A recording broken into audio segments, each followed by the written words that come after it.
altos e baixos, né? E como você vê essa evolução aí? Porque você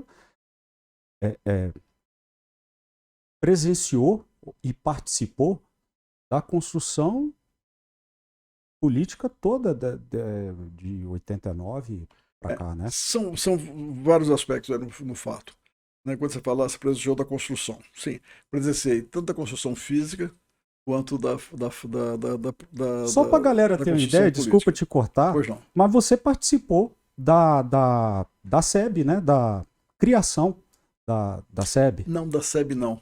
Da Eletronorte e de Furnas. Ah, Então, antigamente, eu sou eletricitário, né? Eu sou engenheiro eletricista.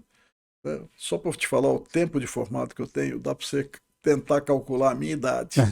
Eu fiz engenharia eletrotécnica, que é um curso longo, curso muito pesado, mas eu tenho de formado, vou completar agora em julho, vou completar 51 anos de formado.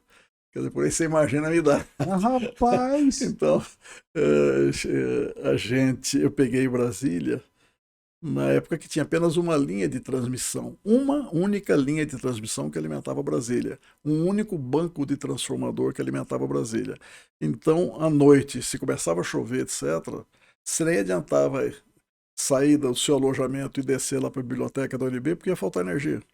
Entende? Então, a gente começa a viver Já sabia Brasília. o horário que ia Ah, você faltar. começa, né? Você vive Brasília no momento que a L2 Norte era completamente em madeira, os conjuntos, as quadras comerciais em Brasília, ali na Asa Sul. Na Asa Sul ainda não existiam quadras inteiras sem existir. Então, a gente começa a ver toda a construção de Brasília. Você vê chegar a representação política em Brasília, nós não tínhamos. Nós éramos uma cidade caçada. Éramos uma cidade caçada. Então, você vê a gente conquistar a representação política, né? Vimos grandes dificuldades em vários momentos de Brasília. Passamos pela crise de 2010, que foi terrível, quase perdemos a representação política, e passamos por esse momento também de uma crise muito difícil, muito, né, complicada, onde que nós temos que olhar um pouquinho para trás, independente da vertente ideológica que cada um tem, entender que, no fundo, por um lado está a democracia e por outro está a representação política de Brasília. Né? Exatamente. Nós Você tem não, esse momento é um momento que eu acho que devia ser o contrário. Devia ser, por isso que eu falo tolerância, devia ser um momento de um grande pacto, de um entendimento, um grande entendimento dessas diferentes vertentes, na busca desse equilíbrio que nós precisamos ter hoje para atravessar. Atravessar o seguinte, atravessar o momento que está ameaçando a democracia no país, certo? Atravessar o momento que está ameaçando a representação. Olha, o governador Ibanez está afastado por 90 dias. Pois é, o Que eu senhor. acredito, inclusive, que não vai continuar afastado por tanto tempo. Quer dizer, isso daí, sobretudo, nós estamos vendo o quê? Na hora que eu falei que está em risco a democracia do país, não estou falando em invadir fisicamente o Supremo, a Câmara, o Palácio Planalto. Estou falando a instituição. Uhum. Nós vimos uma gravidade fantástica, a capacidade de destruição de coisas muito caras ao Brasil, de símbolos brasileiros. Mas, sobretudo, o que nós vimos foi um ataque às instituições. Mesma coisa o fato do afastamento do governador. O governador foi eleito. Né? Democraticamente. Democraticamente, primeiro Primeiro turno. turno. Né? Dia 2 de outubro. E três. Foi três? Não sei se foi 2 ou 3. Agora eu fiquei na dúvida Acho que foi também. 3. Acho que foi 3. Mas ele foi eleito no não primeiro importa, turno. né? E o fato é o seguinte, afastado. Daí é um susto para nós. Né? É um susto.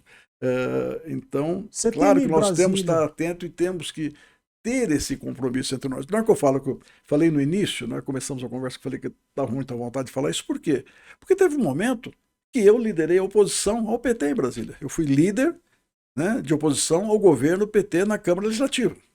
Eu tive um mandato de deputado distrital, eu tive 4 mandatos de deputado federal, fui vice-governador, e teve um momento que eu fui líder de oposição ao PT, mais contundente, um antipetista, e teve um momento que eu fui vice do PT. Em virtude de um grande entendimento daquele de 2010 que foi costurado para que houvesse essa unidade e não perdesse a representação política. Agora, imaginou, num aperto como esse que nós estamos passando, num debate como esse, trazer uma fragilidade sobre Brasília, e a turma não está pensando, colocar em risco o fundo constitucional que todo mundo quer botar, tirar um Aí é pedacinho. onde eu queria Você chegar. imaginou o que pode estar no fundo dessa dificuldade que nós estamos vivendo hoje? Talvez não seja esse o objetivo? Você Olha, criar essa... eu digo o seguinte, eu me preocupo muito nesse momento. Eu acho que todos nós, independentes da vertente política que cada um abraça e com legitimidade, com direito, isso que eu acho, entendo como tolerância, você entender a opção política da pessoa. Eu era líder de oposição quando eu sentava com a situação. A primeira palavra para discutir um projeto enviado pelo governo era não de um lado, não do outro, dali a pouco você vai, e no final de 4, 5 dias você constrói um instrumento, né, bom para a sociedade, bom para a cidade e muito mais adequado do que veio, justamente complementado, lapidado por esse pensamento diferente. Essa divergência é interessante. Você não pode tratar essa diferença com o fígado.